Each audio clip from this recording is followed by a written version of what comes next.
प्रभू तुम्हाबरोबर असो आणि तुमच्या अंतर्यामी. मत्थी लिखित पवित्र शुभवर्तमानातून घेतलेले वाचन. हे प्रभू तुझा गौरव असो. जात असताना अशी घोषणा करीत जा की स्वर्गाचे राज्य जवळ आले आहे. रोग्यास बरे करा, मेलेल्यास उठवा, कुष्ठ्यास शुद्ध करा, भूते काढा, तुम्हाला फुकट मिळाले फुकट द्या. सोने, रुपये किंवा तांबे आपल्या कमरा कशात घेऊ नका. वाटेसाठी जोडणा दुसरा अंगरखा, वाहना किंवा काठी घेऊ नका, कारण काम कार्याचे पोषण व्हावे हे योग्य आहे. प्रभूचे शुभवर्तमान. हे प्रभू श्री ख्रिस्त तुझी स्तुती असो. ख्रिस्तामध्ये माझ्या प्रिय बंधूंनो आणि भगिनींनो, इस्रायल हा देश शुष्क देश होता.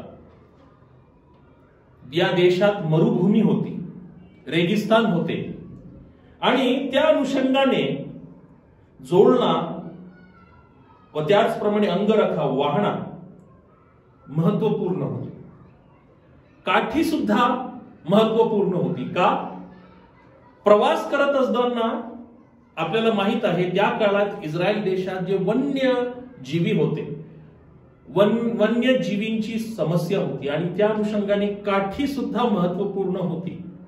त्याचप्रमाणे जे दरोडेखोर होते त्यांची सुद्धा समस्या होती.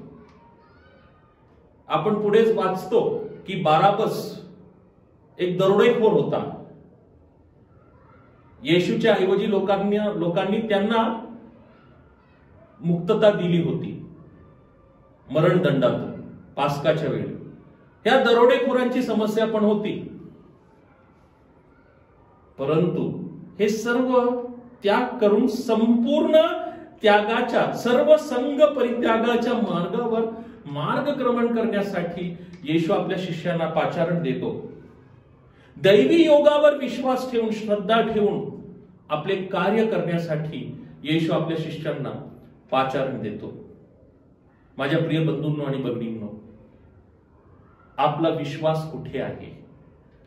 कधी आपण या भौतिक वस्तूंना संचय करण्यासाठी त्यांचा आपण मागे जातो, आपलं संपूर्ण आयुष्य बर्बाद करतो.